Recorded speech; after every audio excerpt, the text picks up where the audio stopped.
Aloha and shalom, everybody. We are in the middle of a very windy day here in Sedona, Arizona. Super powerful, stormy winds going on out there, but it's like sunny and then cloudy. So you've got just the sunlight moving all around with the winds, and it's a super beautiful feeling. So I'm ready for the activation amongst it all. We're here for the final quarter activation, which means we are at the final part of this 4-part lunar cycle. So I like to call it the in-between week, because the final quarter is where we integrate everything we learned this whole cycle and prepare for the new. So it's the in-between week. We're in between because we're closing up one cycle and preparing to begin another. Let me know in the comments where in the world you're tuning in from.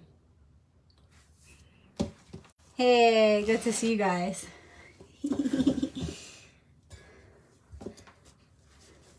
Super windy, chilly day here, but I'm enjoying it and staying cozy. Where in the world are you? Remember, you guys, I'm also on YouTube and Instagram, Rebecca Magic. You'll want to follow me there because sometimes we have some issues going live on Facebook, and if that ever happens, you can find me on the other platforms. For those of you who are returning to the activation portal, welcome back. We've been doing this every week for years. For those of you who are joining for the first time, welcome to our global community. Feel free to share this video while we're live right now with your friends, family, someone who could use an uplifting or inspiring message right now. Maybe you know someone who's struggling. Maybe you have a favorite group on Facebook. This cat always trying to join us. Maybe you have a favorite group on Facebook that you want to share this with. You can share it now while we're live, or you can wait till after and you can share the recording. You might want to have some water next to you. Water helps the information move through. I got a big old jug right here. Oregon in the house, Canada in the house, another Canada in the house. We have Arizona in the house. Where are you? Where in the world are you?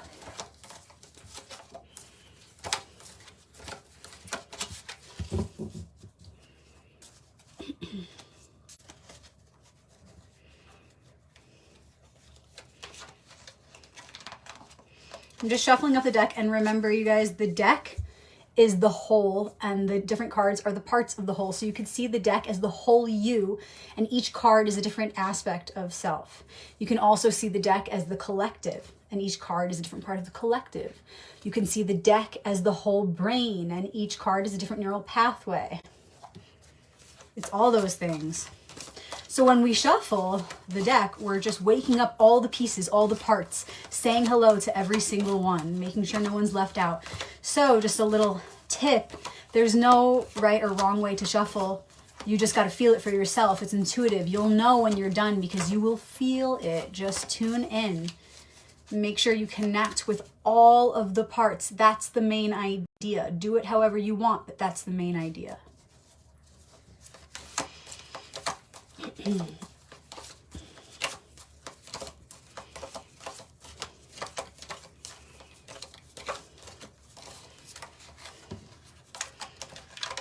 California in the house.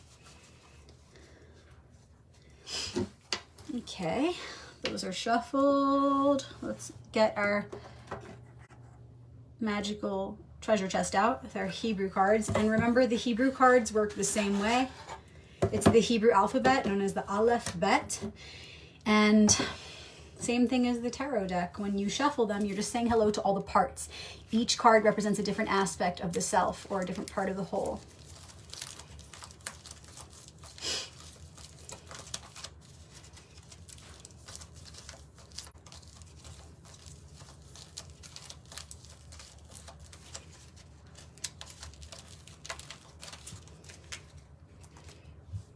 Okay, those all shuffled.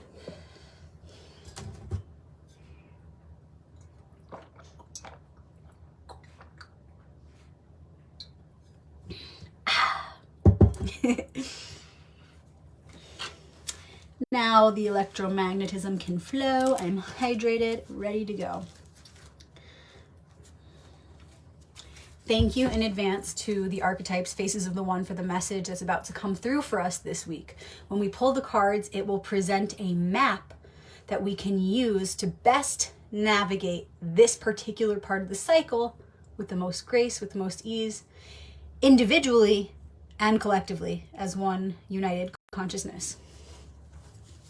And so when we say thank you in advance, we're saying thank you to everyone who's present here now, and thank you to really everything and everyone, because all is a part of that same one. The archetypes are the building blocks of all of reality, all of creation. So we're giving thanks to that great one.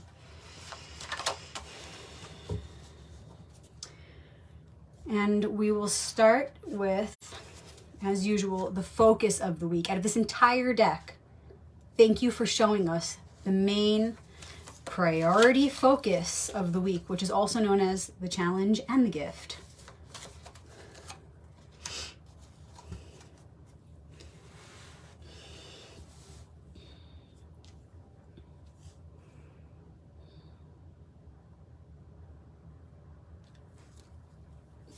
Something we're now ready to step away from that will help to free up our energy to focus on this challenge.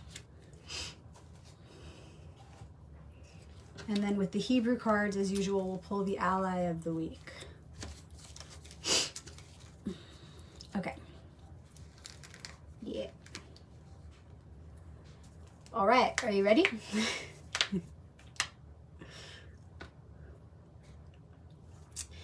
Beginning with the focus, the challenge and gift. And we're starting off with a major arcanum card. Arcanum 5, the Hierophant. And this card is all about the teacher within your own heart, the inner guru. The timeless truth that lives within that guides the way.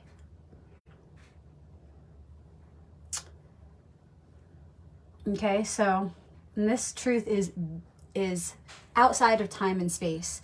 So the way that you'll recognize this truth is that it's timeless. It's universally applicable. Okay, if this is the challenge right now, we're being asked, and remember, it's challenge and the gift. So some of us are going to be on the more challenging end of things, and some of us are going to feel more blessed in this area. However, we're all experiencing the same theme, just in different ways, okay? So if this is the challenge right now, we're being asked to come back to simplicity. Come back to that truth. And a way that you will know, this is the first thing that's coming to mind, a way that you will know that you're coming away from that center, that you're coming away from that truth, is when you find yourself judging too much, judging to an unnecessary degree. And I don't mean judging as far as like analyzing. You have to analyze. We are judgmental beings because we have to be to an extent. But when you're making unnecessary judgments, when you're over analyzing information or people's characters, you're coming away from the simplicity of that truth which is necessary to move ahead in the most efficient and graceful of ways. It doesn't help to overanalyze, overthink, overjudge everything. That shows that we're moving away from simplicity, which is where the truth lies. So that's one way that you can determine, hey, I'm moving far from this. Another way you'll determine that you're on the more challenging side of things with this week's focus is if you find yourself arguing too much with others about what is right. What's more important than being right is being kind. So I'm sure you've heard that quote before, right? It's more important to be kind than to be right. So that should be like your mantra of the week. Your mantra of the week. And you may think that you're not on the more challenging end of things, but I challenge you to be more kind, to not assume that you're on the more on more of the gift end of this theme. But I challenge you to pay really close attention to see where you can let go a little more of being right. Let go a little more of being the teacher and instead be the example by following your own inner teacher, your own inner guru, your heart's compass, by just turning inward and focusing there and then being an expression of that. That is the true teacher. Okay, it's a male figure here, so it's speaking to our active side, our masculine side, which means it's speaking to that side of us that expresses truth. It's not just about touching that truth, but it's about also expressing it. And the way that you express it most naturally and gracefully is by tuning into it and becoming the instrument for it. You don't need to go out of your way to teach anyone anything. When you become an expression of the heart, as a byproduct, you become an expression or instrument of the truth, absolute truth, universal truth. And if anyone is meant to learn from you, they will learn from you simply by witnessing you or coming across your path.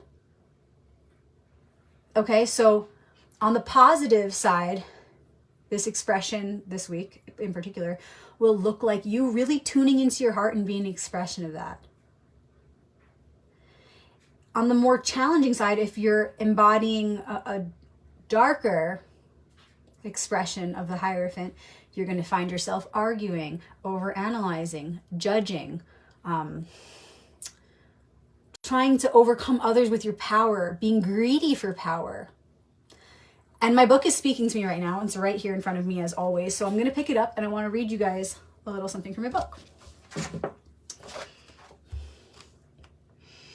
This is Royal Path 1, by the way, for those who don't know about my book. I've got 2 books, Royal Path 1 and 2. This is on the major archetypes, so Arcanum 5 is in here.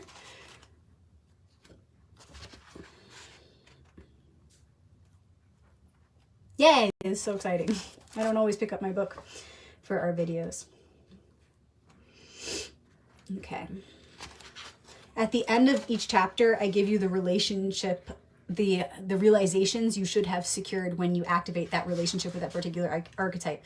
So these are at the end of the chapter for the Hierophant, and these are the realizations that you should come to when you've properly and positively activated the Hierophant. You know, when you get to this point, that the pursuit of knowledge must be accompanied by wisdom.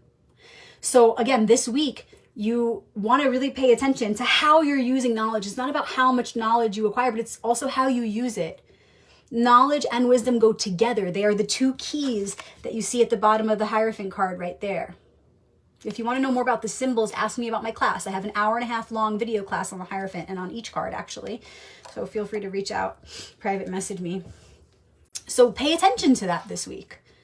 How are you gathering knowledge and then using it for the highest good? Our efforts in life are divinely intended to be in the name of expanding the light of the collective consciousness. So how are you using this power of knowledge and wisdom in union to support the collective? Because that's why we're here. We're here to pursue that knowledge in order to expand the light of the collective consciousness. How are you doing that or not doing that?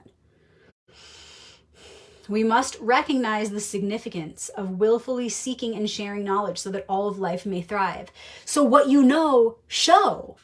You don't have to walk around being this, superior character trying to prove your superiority. But we have a duty to share. We do have a duty to share. So use what you know, and in that expression of you using that information, many will naturally learn from you. We're here to do something with all of that knowledge. We're here to do something with all of that wisdom.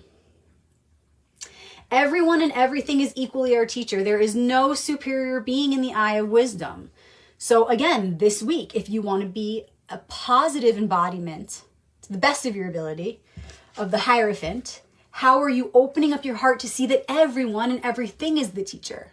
Now pay attention, especially where you feel that someone is wrong or something is a negative expression or an improper or manipulated expression of what you know to be true.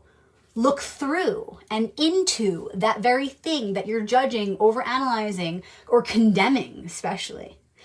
Look into it and through it. At the center, you will find the truth, because the truth lies at the center of all things. Remember the Hermetic law. Everything has its equal and opposite hidden within it. Every force has its equal and hidden opposite force. So you have to penetrate beyond the condemnation, beyond your negative judgments, especially those impulsive ones, especially those like when you want to judge right away so quickly. Catch yourself.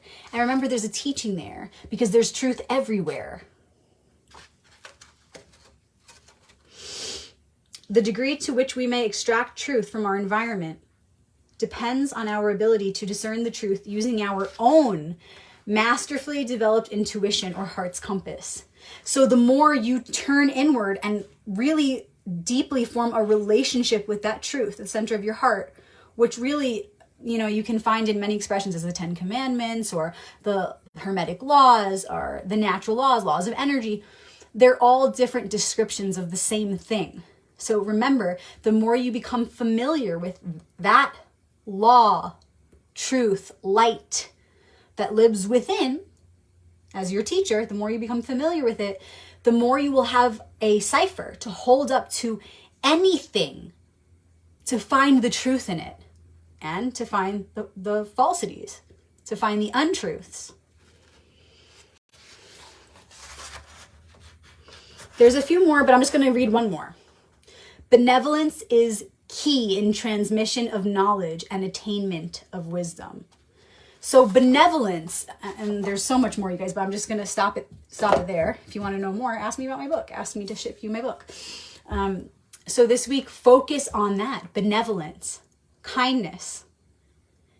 When you remember your duty to be an expression of truth, remember that it will be best received, most easily received by others when we do it with benevolence, when we do it with kindness. You can know a whole lot, but if you're not being kind, it won't even be received. And the thing is, in our highest expression, we are one, right? We are that light, that one light. And so when you are in a frequency of benevolence, when you're embodying and expressing that benevolence, you're touching others where we meet as one. You're touching others in a way that penetrates all the layers, all the veils, all of them. Whatever facade one is holding up, or whatever grudge, or whatever limitations one has placed upon oneself, they can be bypassed with this understanding that benevolence is the key. Because benevolence is an aspect of compassion. It's a part of the light of compassion. It's a virtue that is a fragment of the all virtuous light of compassion. And so it gives us a direct connection to anyone and everything, to all of life. So this week, the challenge is to share what we know, to use our knowledge in unity with wisdom for the highest good of the collective, to make sure that we're being an expression of what we know with kindness and with humility. And let's see how it connects to what we're going to leave behind this week. So remember, this is moving into the next week. This is moving into the new moon. We're going from this final quarter into the new moon. So we're preparing. This focus is to prepare us for what's to come. But what can we leave behind to best free up our energy to do this work? King of Wands. Love it. 2 men on thrones. So it's speaking really to our masculine nature. So it's saying stop using your active nature impulsively. Stop using it selfishly. Okay, the red hair, you think of like fiery, fire-headed, hot-headed, impulsive. Okay? It's very much that Aries energy. And of course, there are positive and negative aspects to this, but I'm just telling you what I'm seeing as it relates to this particular moment in time and space that we're experiencing.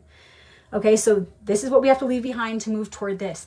We're leaving behind selfishness for in order to better serve the collective.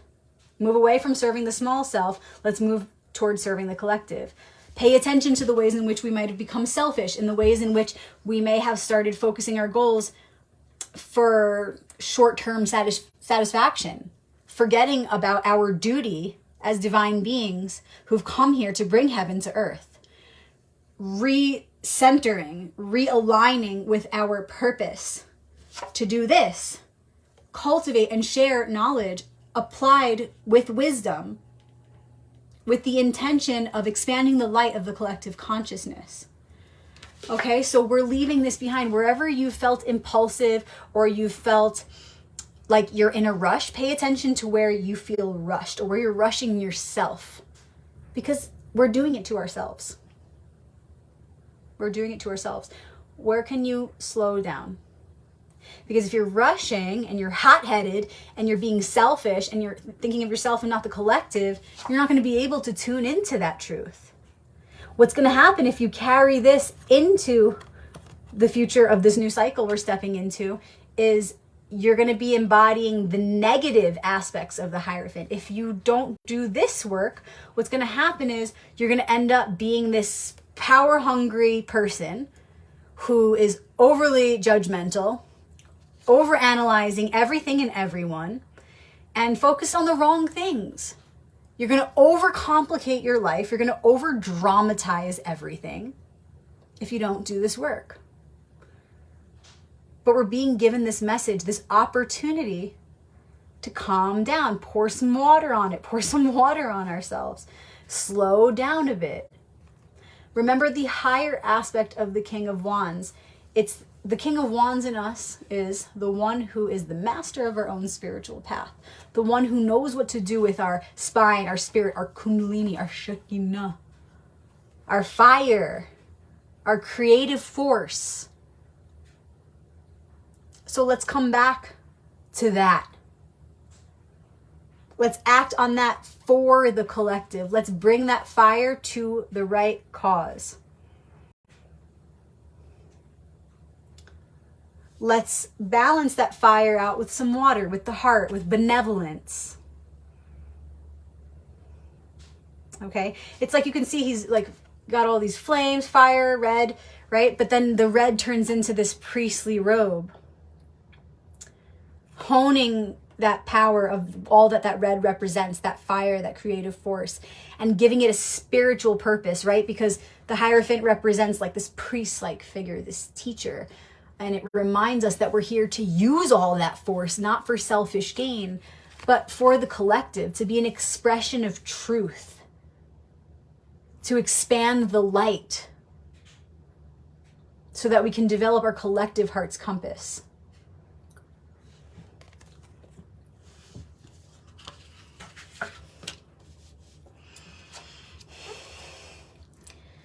And the ally of the week. And remember, it's going to be flipped. Okay? And this is the Zayin. Hebrew letter Zayin, so you can Google it. Just type in Hebrew letter Zayin, Z-A-Y-I-N.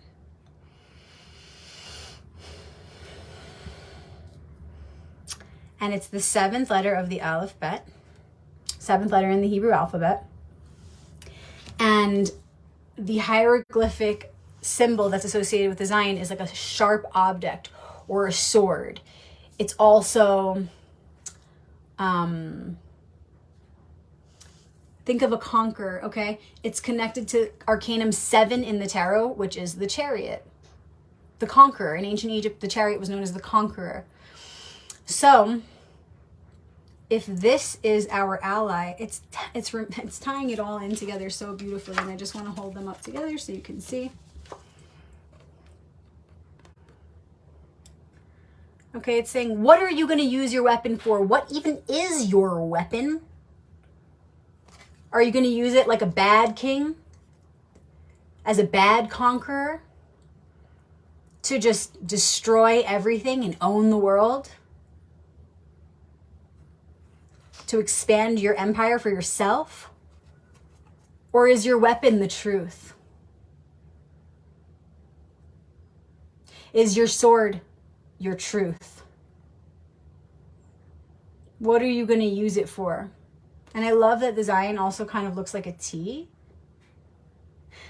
like an English T. And then he's got the crosses here, which also kind of look like T's. You want to open up your mind when you're looking at symbols, right? Because it's so much more expansive when we can open up our minds outside of that small box of what we've been told, what we learned in our family's religion and culture, or, you know, just what we learned in school. Open up your mind. Open up your inner eye so you can really see the connections and the relativity. So what are you using your weapon for? What are you using your sword for? What is that sword? It should be known as your truth, our truth, the one truth. That's our true weapon. Remember, truth doesn't need to be defended. It defends itself. Truth is like a lion. Set it free, it will defend itself, right? You know the quote. And that's what the Zion reminds us of. Think of Arcanum 7, the chariot, which it's associated with. What are you really conquering, right? Think of the chariot. It's got the conqueror, the charioteer riding with the celestial canopy. And the sphinxes, it's not like there are horses. It's showing that it's not really going anywhere. It's addressing the dimension outside of time and space. It's addressing the stars. It's addressing our inner journey. We're here to conquer nothing but the lower aspects of self so that we can continue to rise. And so we've got to remember, how have we been using that truth? What have we been using it for? So you might want to print this letter out. You might want to have it on your altar, your phone background, or just meditate on it. You can look up the Kabbalistic names of God that the Zion is in for some inspiration, just to give you some ideas. But this will be the ally. Zion asks you, what is your weapon? What is your sword? Right? When you see swords in occult art, they represent truth. And truth is a double-edged sword, right? You'll see this double-edged sword in occult art. The sword doesn't just signify a sword, a physical sword. It's signifying truth, power, your will. And when you align your will with the will of the one, it becomes an expression of truth naturally. Okay, so look that up. Look up the sword in occult symbolism, or take my class. Ask me about my class. The Zion is that sword. That's what it represents. The true sword, the holy sword, which is the will when it is in alignment with divine will. That is our real power. That is the greatest force. That is the greatest weapon, is truth. So the Zion reminds us to use that power, not for selfish gain, but for the collective good, in the name of the expansion of the light within our collective consciousness. Right? You learn this in Kabbalah, that we're here to release the light from all of the darkness. We're here to draw in that light into our world. In other words, to bring heaven to earth, right? Every culture, every religion shares this. Every religion and culture has this in common, on earth as it is in heaven. We're all here with that same mission. And so we have to remember that. And we have to remember that our will, right? Like what the King of Wands represents, that fire, that power, that Kundalini, Shekinah, life force, that we have to hone it in now and remember why we're here, what we're here to use that for. To cultivate knowledge and use it with wisdom in order to bring more light into this world. So hone it in. Where have you been out of balance with your fire? First of all, how do you even define fire? How do you define the elements in your own image? Start there. Start with the 4 elements. Redefine them. Reconnect with them. And then focus on that fire. And when you do that, what happens is you bring that to the forefront of your mind, of your consciousness, and you will start to recognize the ways in which your elements have been out of balance, in particular fire right now. You will start to see how your thoughts have been too fiery. You gotta pour some water on that. You'll start to see how your words have been too fiery. You gotta pour some water on that. You'll start to see how your actions have been too fiery, too impulsive, maybe selfish. Pour some water on that. Water meaning the heart, right? Because water is connected to the suit of hearts or cups. Water, the heart. So it's time to balance out that fire element. Remember what it is. Embody it appropriately so that you can use it and be an expression of it for the highest good of all as one.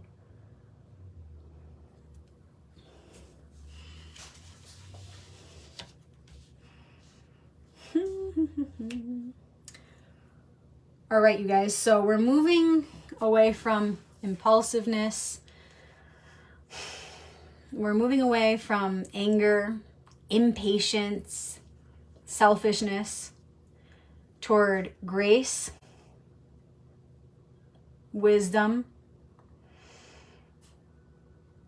We're using our energy instead to pursue knowledge, to be applied with that wisdom. We're moving away from power hungry to collective focused. We're coming into our own unique expression of that truth that lies within all of our hearts, that one truth. So what I'm going to do is imagine what that looks like for me. I'm going to imagine what I look like, remind myself what I look like as an embodiment of that higher expression, higher frequency of the Hierophant. What does it look like for me to be an expression of the heart? That is what my inner teacher looks like. So I invite you to do the same. And feel free to share whatever insights have come up for you during this activation or afterward, because oftentimes things come up after as you integrate, in our private group on Facebook, the Archetypal Alliance. That's where we meet in between activations. Love to hear from you guys how this applies to your life, or if your own personal readings have aligned with this one. We also have another private group called Shabbat Crew, Shabbat, where we discuss more Kabbalah. So feel free to join us in that group as well. And I did want to share something with you guys at the end of the activation here. I have these little kits. I don't know if y'all are aware of them. I think a lot of you are not. I do have, and I have brand new High Priestess kits. And what do I mean by kits? They are tiny items that you put on your altar to connect to that archetype. So I'm just going to show them to you before we finish here. So for the Magician kit, it has a different item representing each of the 4 elements. We have a little gold sword. This has got to be my favorite so far. We got a little gold sword, suit of swords. We have a quartz wand to represent the suit of wands, fire. Suit of pentacles.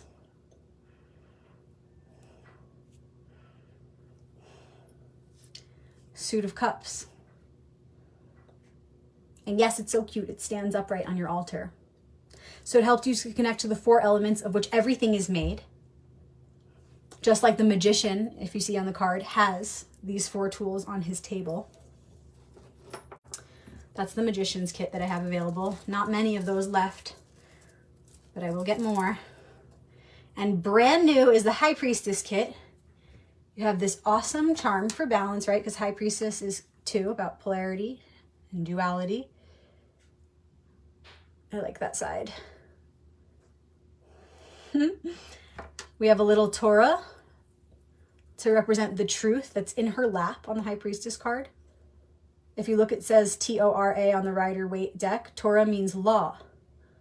So just this little mini Torah is representing sacred scripture, truth that she holds. It also represents life, love, light, which also the child represents. That's why she's holding it in her lap like a baby. Again, if you want to know more and you want to go deeper into the symbolism, ask me about my 1.5-hour video class on the High Priestess. Then we have an illuminated inner eye charm. Some like to call it the third eye. And then we have a tiny little moon, crescent moon with a face on it. Kind of hard to get it in focus right now, but I think you get the picture. Super cute little moon with a face. And those are for connecting to the High Priestess, so you could put those on your altar. You can also carry them with you, carry the charms with you in a special little pouch. Maybe you have a special medicine pouch that you carry with you. And it just helps you to connect to that frequency. You can take them out, hold them in your hands. You can meditate with them. So you're putting the energy of your own High Priestess into them, right? Or your own magician into them. And so it just gives you a physical item to represent that energy. And so it does something. It takes you to the next level of embodiment of that particular frequency. It's all about being intentional and bringing it to life. So let me know if you're interested in any of these kits.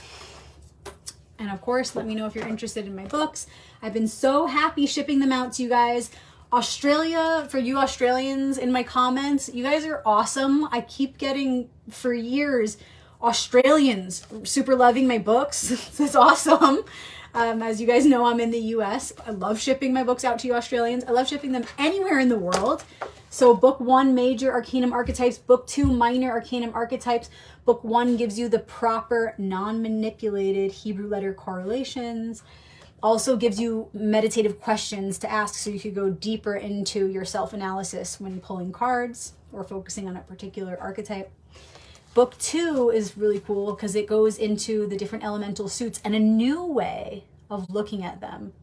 A new way of perceiving the elements so that you can go beyond the manipulations, go deeper into a more expansive understanding. So it can just open up new doors, even if you've been practicing tarot for years and years and years. I have people who have been practicing tarot for decades and they say they never saw it like this before. So it's my unique perspective. So if you enjoy my way of reading, if you enjoy these activations, then you will most likely really enjoy my books. I'd be happy to sign them and put a little bookmark in it and ship it out to you. So private message me or email me at info@royalpathtarot.com. Also, I am fully available for one-on-one readings right now. So for everybody who's been thinking about getting a reading, or if you want to get a reading for someone else as a gift, now's the perfect time and holidays are coming. It really is the gift that keeps on giving, because I don't take your power away. It's a self-empowering gift. It brings realizations that lead to more and more realizations. These readings are life-changing. They're not just readings, they're activations. So if you've been wanting a reading for yourself, or if you want to gift one to somebody, I do all ages. Everyone is welcome. Please reach out to me if you want a book. And also, one more thing. If you guys would be so kind, I would appreciate it if you could go over to my page, facebook.com/royalpathtarot, or email me, info@royalpathtarot.com, and review me. There's a place on my Facebook page, facebook.com/royalpathtarot, where you can do a star review. You put a number of stars and you leave some words. I would so appreciate it. And for everybody who has done it, thank you so much. I love reading your reviews. If you want to give back in a different way, all of my links for donations are on my page. So please consider that. That's an awesome way to give back. This is a totally free offering that I've been doing for years, every week, and I don't plan on stopping. But your donations, your exchanges, and your love, your support is greatly appreciated. So thank you to everybody who's been making donations. I see you. I thank you. I'm so grateful. All right, you guys, have a great rest of your week, and I'll see you in Shabbat Crew, our private group, on Friday for the weekly Torah portion from a Kabbalistic perspective. Happy integrating. Shalom.